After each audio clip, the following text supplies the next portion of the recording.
नमस्कार, आप देख रहे हैं न्यूज मूवमेंट और मैं हूं आपके साथ ज्योति कनौजिया। आइए नजर डालते हैं खबर की ओर।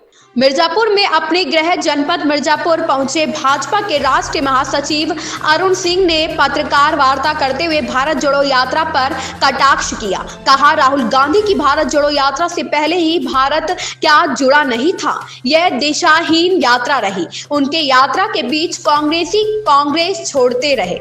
कहा, जब वह बोलते हैं तब सेना का मनोबल नीचे गिरता है। भारत के सम्मान और संस्कृति दोनों को नीचे गिराने का काम करते हैं। रामचरितमानस को लेकर किए जा रहे टिप्पणी पर कहे कि उस पर हमको गर्व है, वह भारतीयों का जीवन दर्शन है।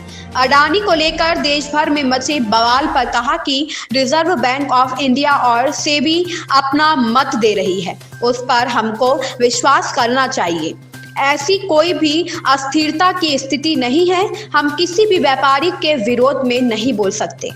भाजपा के राष्ट्रीय महासचिव अरुण सिंह ने भाजपा के जिला कार्यालय पर आयोजित पत्रकार वार्ता में बजट को लेकर कहा कि इसमें सभी वर्गों के जरूरतों का पूरा ध्यान रखा गया है। भाजपा की सरकार शुद्ध पेयजल, स्वास्थ्य, शिक्षा, सड़क, रोजगार सभी क्षेत्रों में विकास कर रही है। गैर भाजपा पार्टियों के शासनकाल में अगर विकास होता तो वह दिखाई पड़ता है। संतोष गुप्ता की रिपोर्ट। अभी बिहार से फिर यूपी से रामचरितमानस को लेकर जिस तरीके से बातें की जा रही हैं, जिस तरीके से बातें रखी जा रही हैं, तो क्या कहना है? हम इतने कहेंगे, रामचरितमानस एक एक भारतीय को किस प्रकार से उसकी जीवन पद्धति होनी चाहिए, लोगों को अच्छे संस्कार मिलते हैं, समाज सेवा और राष्ट्र सेवा की भावना उससे हम सबको मिलती है। हमको रामचरितमानस पे गर्व है, ये मैं कह सकता हूँ। अच्छा, अभी बार बार रिपोर्ट आई थी, पिछले भी रिपोर्ट आई थी, राहुल गांधी ने ट्वीट भी किया था कि गरीबों और अमीरों के बीच में खाइयाँ बढ़ती जा रही हैं। हमारे देश में अमीर बहुत ज़्यादा हो रहे हैं और कुछ परसेंट के पास ही देश का आधा खजाना है। आपको लगता है कि राहुल गांधी कभी पढ़ के बोलते हैं क्या, या उनके ज्ञान के बारे में? राहुल गांधी को ज्ञान के बारे में अगर आपको लगता है कि ज्ञानी है, आपको मन से लगता है वो ज्ञानी आदमी है?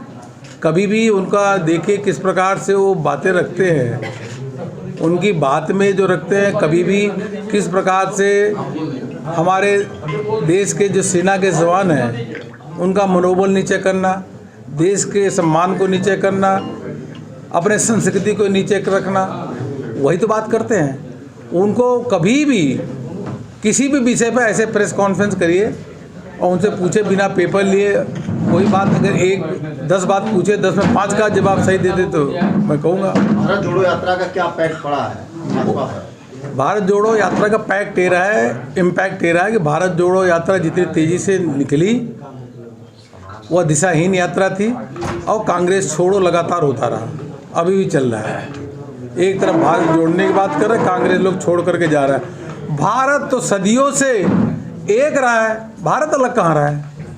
अगर आप जम्मू कश्मीर में देखेंगे, कश्मीर में वहाँ भगवान शंकर हैं, और कन्याकुमारी में देखेंगे तो माँ पार्वती है, दोनों भारत की ओर देख रहे हैं। जगत गुरु शंकराचार्य का देखेंगे तो वह भी किस प्रकार से भारत को आध्यात्मिक रूप से अलग अलग स्थानों से जुड़ने का काम किया। तो भारत तो सदियों से जुड़ा रहा है। त्यौहार हो, होली हो, दिवाली हो, दशहरा हो, गणेश चतुर्थी हो, पूरे देश भर में मनाया जा रहा है। तो भारत तो सदियों से एक रहा है। अगर भारत को तोड़ने का कोई काम किया है, चाहे नक्सलाइट समस्या कोई उत्पन्न किया है, चाहे अलगाववादी की समस्या को उत्पन्न किया है, चाहे आतंकवादी की समस्या उत्पन्न किया है, तो ये कांग्रेस पार्टी ही रही है। ये सभी देशवासी जानते हैं। रिजर्व बैंक ऑफ इंडिया हो, सेबी हो, सब अपना मत भी स्पष्ट कर रहे हैं और उनकी रिपोर्ट सब आ भी रही है। इसलिए हमको सब उनकी रिपोर्ट पे ही विश्वास करना चाहिए। सर, वो तो सही है, लेकिन ये अडानी और मोदी दोनों का जो कॉम्बिनेशन बनाया जाता है वो क्या? यह विपक्ष की सोच है, लेकिन हम अगर विकास चाहते हैं तो हम किसी भी जो उद्योगपति है, इंडस्ट्रियलिस्ट है, उसका हम विरोध नहीं कर सकते। जब हम ऐसा वातावरण निर्मित करें जहाँ एक तो वर्ल्ड क्लास इंफ्रास्ट्रक्चर हो रहा है, अधिक से अधिक उद्योग लगेगा तो लोगों को नौकरी मिलेगी, उद्योग लगेगा तो टैक्स कलेक्शन होगा, और जब टैक्स कलेक्शन होगा तभी गरीबों का सपना साकार हो सकता है। इसलिए हम कभी भी किसी के उद्योग के विरोधी नहीं हो सकते।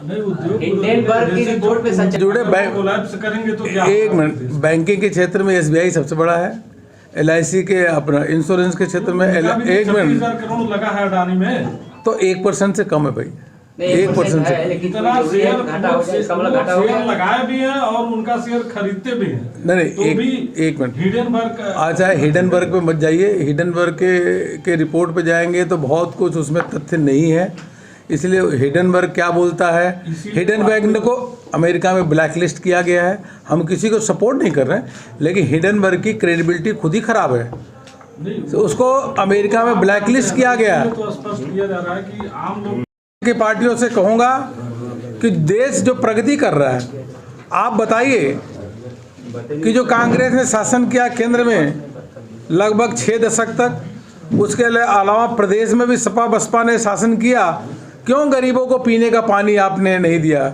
आम जन को पीने का पानी क्यों नहीं दिया, क्यों उनके मकान नहीं बनवाए, क्यों शौचालय नहीं बनवाए, क्यों उनको गैस कनेक्शन देने का काम नहीं किया।